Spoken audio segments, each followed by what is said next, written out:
श्रीमद् भगवद गीता यथारूप अध्याय 13 प्रकृति पुरुष तथा चेतना nature the enjoyer and consciousness.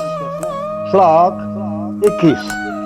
देखो, भगवान अर्जुन को प्रकृति और पुरुष के बारे में आगे बताते हैं।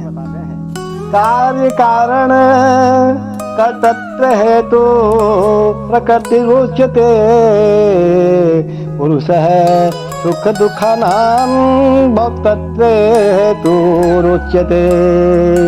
एक बार पुनः, कार्य कारण कर्तृत्व हेतु प्रकृति उच्यते पुरुष है सुख दुखानां भोक्तृत्व हेतु उच्यते।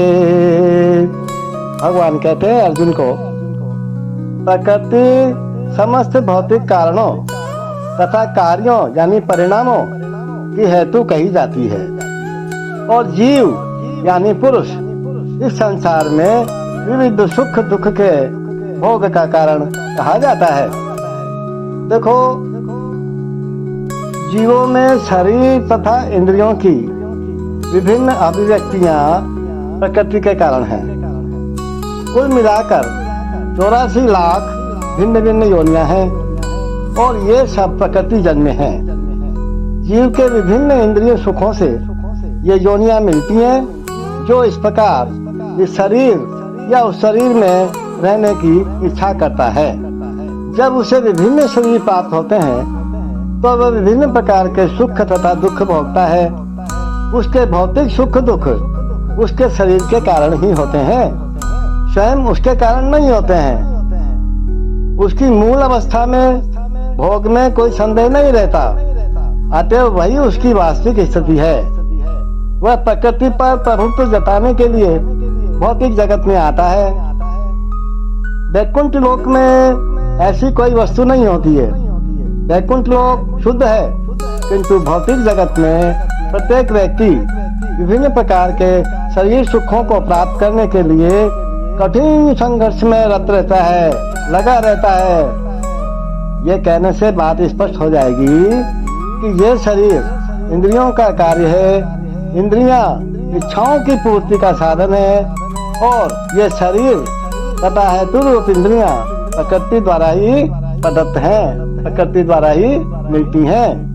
और जैसा कि अगले श्लोक में स्पष्ट हो जाएगा, जीव को अपनी पूर्व आकांक्षा तथा कर्म के अनुसार परिस्थितियों के वश वरदान या शाप मिलता है। जीव की इच्छाएं तथा कर्म के अनुसार प्रकृति उसे विभिन्न स्थानों में पहुंचाती है। आप जानते हैं ना, कई लोग कहते हैं कि भाई मरने के समय जैसा व्यक्ति ध्यान करता है वैसा होता है, तो ये वही इशारा यहाँ पे मिल रहा है। जीव स्वयं ऐसे स्थानों में जाने तथा मिलने वाले सुख दुख का कारण होता है।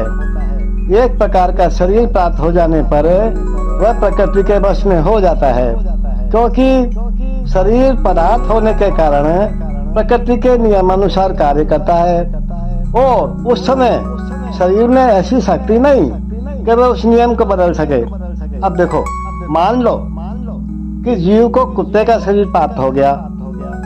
अब जो ही वह कुत्ते के शरीर में स्थापित किया जाता है, उसे कुत्ते की भांति आचरण करना होता है, वह अन्यथा आचरण नहीं कर सकता।